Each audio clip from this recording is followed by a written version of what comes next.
안녕하세요. 사랑하는 성도님, 영혼의 샘물 은혜의 자리에 오심을 축복합니다. 생명의 주님이 우리와 함께 하십니다. 우리와 함께 하시는 주님을 찬양합니다. 기도합시다. 주님 은혜 감사합니다. 오늘도 저희들에게 새로운 삶의 기회를 주시고 또 주님을 향하는 마음 주셔서 너무도 감사합니다.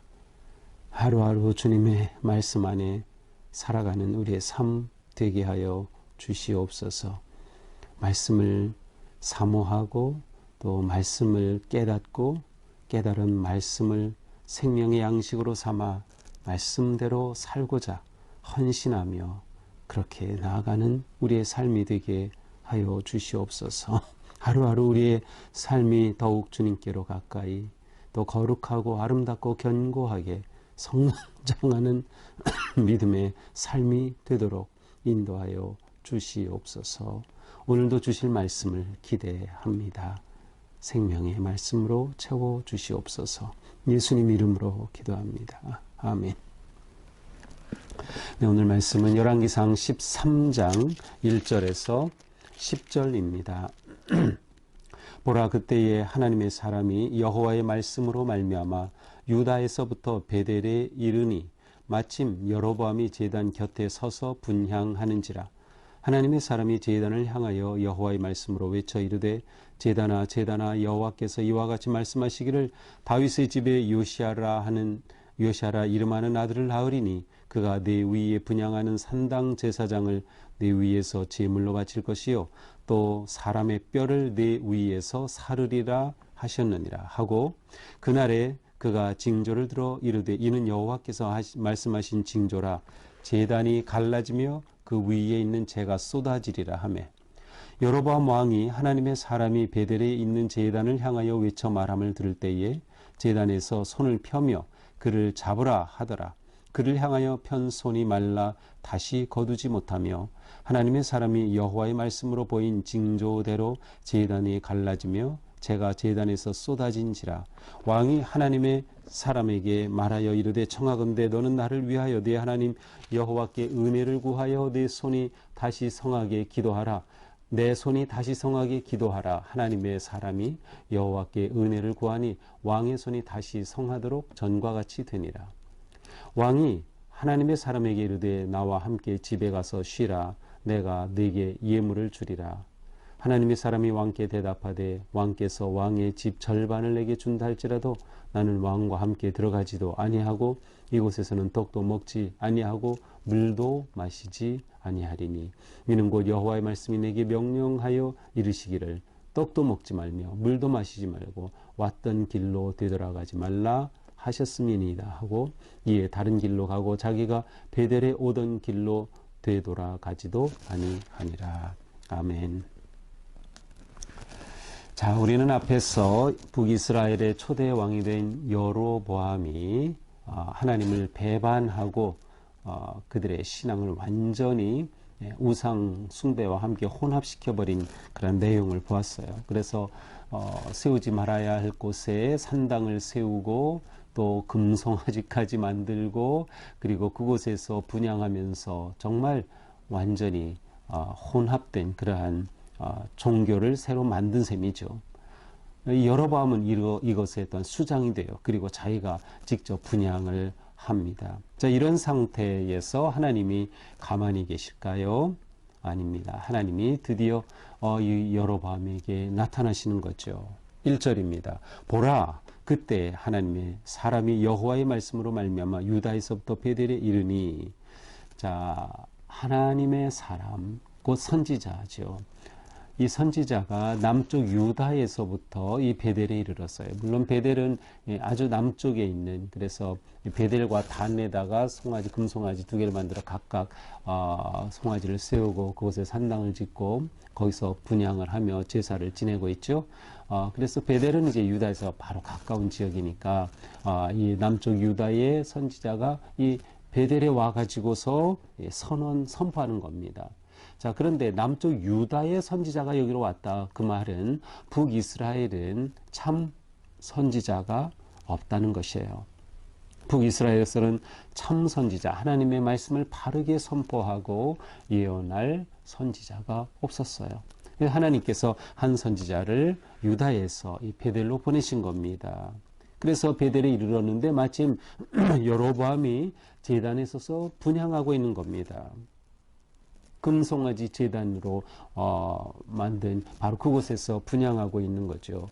그리고 그 주변에는 짝퉁 제사장들이, 사이비 제사장들이 있었을 겁니다. 그때 이 하나님의 사람이 외칩니다. 2절 하나님의 사람이 제단을 향하여 여호와의 말씀으로 외쳐 이르되 제단아 여호와께서 이와 같이 말씀하시기를 다윗의 집에 요시아라 이름하는 아들을 낳으리니 그가 내 위에 분향하는 산당 제사장을 내 위에서 제물로 바칠 것이고 또한 사람의 뼈를 내 위에 사를 것이다. 자, 여호와의 말씀이 이와 같다라고 선포합니다. 제사장, 그 예언자의 직분은 하나님이 주신 말씀을 선포하는 것, 그것이 예언자의 가장 중요한 직분이에요. 그 내용 가운데는 되어질 미래의 일들이 포함이 되어 있어요. 그러니까 예언의 핵심은 하나님이 주신 말씀을 그대로 선포하는 것, 그리고 그 안에 미래에 되어질 일이 포함되어 있다. 근데 우리는 예언을 단지 미래에 될 것을 보여주는 것만으로 이해하는 것은 가장 중요한 포인트를 놓치는 거죠. 오늘 본문에서도 특별히 하나님의 말씀이라고 하는 단어가 반복적으로 나와요. 이 13장 전체에서 게으르는데 오늘 본문에서도 여호와의 말씀하시기를, 말씀하신 징조, 여호와의 말씀, 이와 같이 9절까지 계속 여호와의 말씀이 나오고 있어요. 그것은 여호와의 말씀이 가장 중요한 초점인 겁니다. 그러니까 이렇게 예언자를 통해 여호와의 말씀이 선포되면 그 말씀 속에 담긴 하나님의 음성을 들을 수 있어야 돼요. 근데 뭐라고 선포했습니까? 다윗의 집에 요시아라 이름하는 자가 나타날 것이다. 이 요시아는 실제로 이제 다윗 왕가의 그 남유다 왕국이죠. 남유다 왕국의 16대 왕입니다. 이 16대 왕인 요시아인데, 그렇다면 앞으로 되어질 먼 훗날에 되어질 일을 지금 선포하는 겁니다. 어떤 일이 일어납니까? 분향하는 산당 제사장을 네 위에 제물로 바치고 사람의 뼈를 네 위에서 사르리라. 이 뼈를 사른 제단 위에 사른 데가 아주 그 제단을 모독하는 거죠. 근데 여기서는 바로 이 제단은 거짓 제단이죠. 산당 위에 세운 거짓 제단, 그러니까 이것을 완전히 멸하는 것입니다. 이 말은 하나님은 지금 여로보암이 하는 이 짓거리를 받아들이실 수 없는 겁니다. 분노하신 겁니다. 하나님께서는 진정한 예배를 원하시는 거예요. 참 제사를 원하시는 거예요. 근데 여로보암이 그것을 하지 못한 거예요. 그래서 하나님의 심판이 임하는 거죠. 자, 그런데 요시야를 통해 이러한 일이 일어날 것이다라는 것은 이제 실제로 이 유다에서 온 예언자가 요시야에게 예언을 한 이때로부터 대략 한 300년쯤 후에 일어납니다. 이제 요시야 16대 왕은 남유다 왕국의 이 요시야 왕은 아주 좋은 왕이었고요. 요시야는 중요한 것이 종교 개혁을 단행한 왕이에요.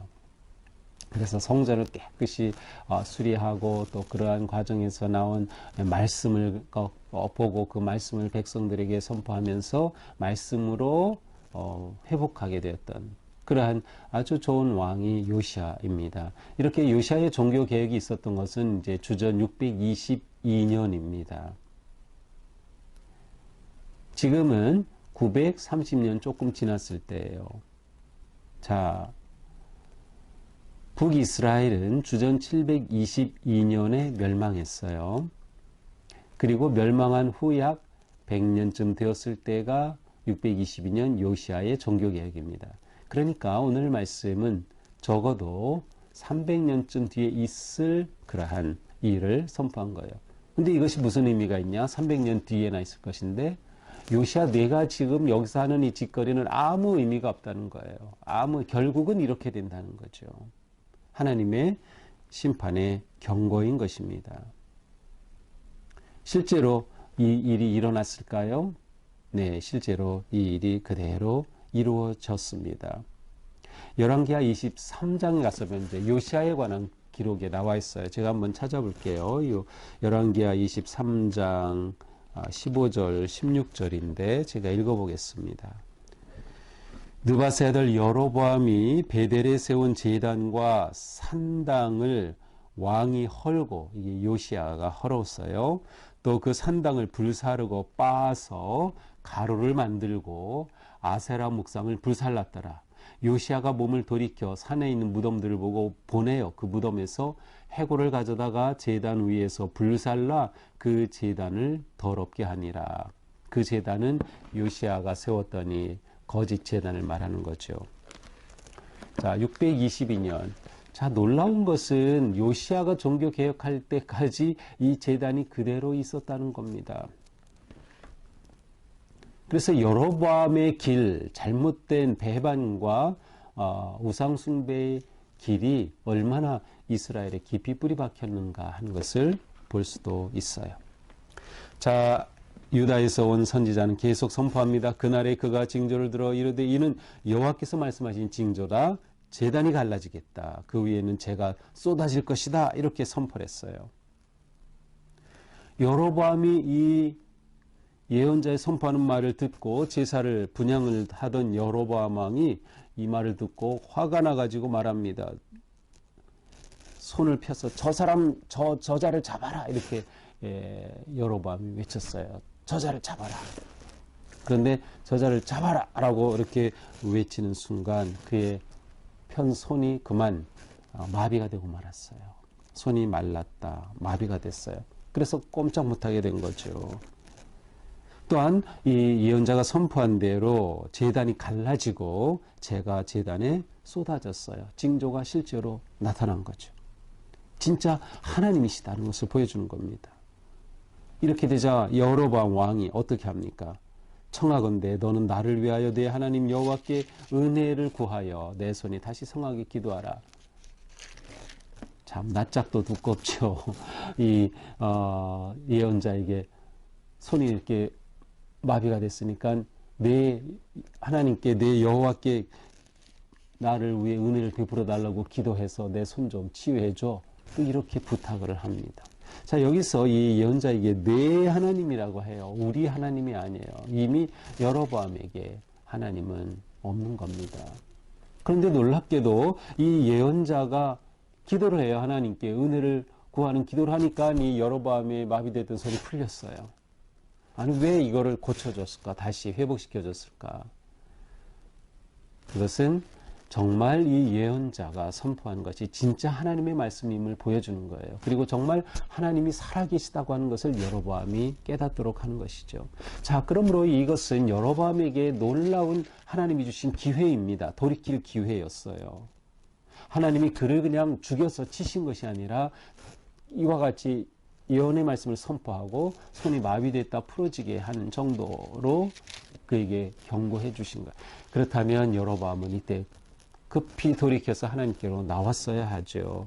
그러나 그렇게 되지 않아요. 7절에 보니까 이 여로보암이 이 예언자의 마음을 한심을 사려고 나하고 와서 우리 집에서 함께 쉬자. 함께 좋은 음식 먹고 우리 쉬자. 내가 너에게 예물을 주겠다. 아주 접대하고 향응하겠다. 그러나 이 하나님의 사람은 이런 지하에 거절하죠. 왕의 집 절반을 내게 준다고 하더라도, 내게 뭐 예물을 준다고요? 왕의 집 절반을 나한테 준다 하더라도 나는 이곳에서 왕과 함께 먹지도 즐기지도 않을 것이다. 물도 마시지 않겠다라고 말합니다. 왜? 9절에 보니까 하나님이 내게 명령하시기를 떡도 먹지 말고 물도 마시지 말고 왔던 길로 되돌아가지 말라. 하나님께서는 이 예언자를 보내실 때 정확하게 지침을 주셨어요. 떡도 먹지 말고 물도 마시지 말고 왔던 길로 그대로 가지 말고, 그 말은 유다에서 왔던 그 길로 그대로 따라가지 말고 다른 길로 가라라고 하는 그러한 말씀이죠. 따라서 이 예언자는 하나님이 주신 지침 그대로 지켜요. 왕이 요청하는 것 이런 지하에 다 거절합니다. 그리고 10절의 마지막 그는 역시 말씀대로 다른 길로 갔습니다. 자, 여기서 이 선지자는 하나님이 주신 지침 그대로 순종하고 있고, 여로보암은 자기 욕망과 자기 뜻대로 하나님을 이용하고 거짓 제단을 세우고 있는 모습을 보여주고 있습니다. 자, 이 하나님의 사람, 이렇게 예언을 선포하고 유다로 돌아가는 이 사람 어떻게 되었을까? 내일하고 모레 본문을 꼭 보세요. 안타깝게도 이 하나님의 예언자가 돌아가는 길에 거짓 예언자를 만나고 그 속임수에 넘어가서 사자의 밥이 되고 맙니다. 물론 사자가 이 예언자를 잡아먹지는 않아요. 그냥 죽이기만 해요. 그 말은 이것이 하나님께서 하신 일이라는 것을 보여주지요. 왜 이렇게 됐냐? 하나님의 말씀대로 따르지 않았기 때문에 속임수에 넘어갔어요. 안타깝게도 분별력이 이렇게 중요한 거예요. 근데 오늘 본문에는 이제 그 내용은 나오지 않아요. 오늘 본문은 다른 길로 갔다라고 하는 것까지만 나오고 있습니다. 자, 오늘 말씀을 보면서 우리는 참된 신앙을 세우는 게 얼마나 중요한가. 참된 신앙. 이 여로보암은 지금 거짓 신앙을 세우고 있어요. 혼합된 신앙을 세우고 있어요. 말도 되지 않는 우상을 만들어 놓고 그것이 하나님이라고 거짓 그러한 제사를 드리고 있는 것이죠. 참된 신앙. 참된 신앙은 오직 진리 위에 세워집니다. 하나님의 말씀 위에, 하나님이 주신 말씀에 따라서, 예루살렘 성전은 하나님이 주신 말씀에 따라서 주신 설계도에 따라 지어진 겁니다. 하나님께서 명령하셨고 내가 여기에 너희와 함께 있겠다고 약속하셨어요. 여로보암은 이 하나님의 모든 말씀들을 다 버렸어요. 참된 믿음은 오직 진리 위에 세워집니다. 우리에게 진리는 무엇입니까? 예수 그리스도이셔요. 우리의 신앙은 오직 예수 그리스도 위에 든든히 세워져야 합니다. 말씀이신 예수 그리스도, 생명이신 예수 그리스도, 진리신 예수 그리스도 위에 세워져야 한다. 지금 온갖 사이비들이 우리를 계속 미혹하고 있어요. 지금 최근에 통계를 보니까 한국의 개신교 안에 교회에 있는 성도들의 7.8%가 이단이라고 하는 통계가 나와 있어요. 참 정말 무서운 일이죠. 우리가 조심해야 합니다. 우리는 오직 예수 그리스도 위에 세워져야 돼. 그래서 그럴듯하게 보이고 금송아지처럼 삐까번쩍하고 뭐 대단한 것 같이 보이는 이 모든 것들이 거짓 예배, 거짓 신앙 으로 우리를 유혹하는 거예요. 그러니까 우리는 언제나 진리 위에 바르게 서서 참된 신앙을 세워가야 한다. 예수 그리스도 위에 세워져야 한다. 인간의 욕망 위에가 아니라 하나님의 말씀 위에 세워져야 한다는 것이죠. 하나님의 말씀이 그래서 중요한 겁니다. 하나님의 말씀은 우리의 삶의 지침이 되는 거죠. 그 말씀대로 우리는 따르는 것이 우리의 믿음의 삶인 겁니다. 그래서 순종이 생명입니다. 순종이 생명이에요. 또한 하나님은 참된 예배를 원하시는 겁니다. 참 예배자를 기다리시는 거예요. 우리가 하나님 앞에 참 예배자가 되기에 힘써야 하는 것입니다. 그러기 위해서 우리는 하나님 경외함을 회복해야 합니다. 여로보암은 하나님을 무시했어요. 요즘 말로 정말 하나님을 개무시한 거죠. 있을 수 없는, 어떻게 하나님을 무시하고 그렇게 우상을 세워서 자기가 분향을 하면서 거짓 제사장을 세우고 이럴 수 있을까요?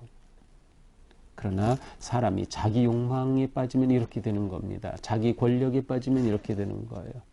그래서 우리는 끊임없이 하나님 경외함을 회복하고 하나님 경외함으로 온전한 예배자가 되어야 된다. 그러기 위해서는 우리는 항상 겸손하게 내 자신을 회개하고 돌이켜야 돼요. 지금 여로보암에게는 하나님이 주신 기회였어요.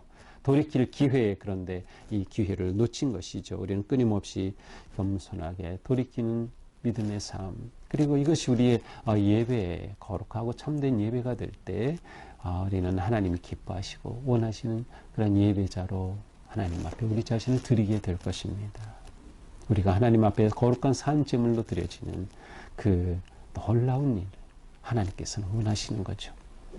오늘 하루도 우리가 살아가면서 일상의 삶도 하나님 앞에 삶의 예배자로 살아가는 그러한 순간입니다. 꼭 주일에 예배당에 모여서 하는 것만이 예배가 아니에요. 예배의 개념이 좀 더 확장돼야 돼요. 우리의 삶이 하나님 앞에 드려지는 예배가 되어야 된다. 오늘 하루도 우리의 삶이 주님의 말씀을 붙잡고 말씀 위에 든든히 세워지고 하나님을 경외하는 마음으로 살아가는 복된 하루가 되기를 축복합니다. 기도하겠습니다. 주님 감사합니다. 오늘도 우리의 삶이 주님 안에 거룩하게 하여 주옵소서. 우리의 욕망과 추하고 더러운 죄를 내려놓고 주님의 은혜와 용서와 사랑 안에 거하게 하여 주시옵소서. 오직 우리의 믿음이 예수 그리스도 생명 위에 진리 위에 든든히 세워지도록 오늘도 우리의 마음과 생각을 인도하시고 기쁨으로 순종케 하여 주시옵소서. 예수님 이름으로 기도합니다. 아멘. 네, 오늘도 주님의 은혜와 사랑 안에서 우리 삶이 거룩하고 아름다운 향기로운 삶이 되기를 축복합니다. 사랑합니다.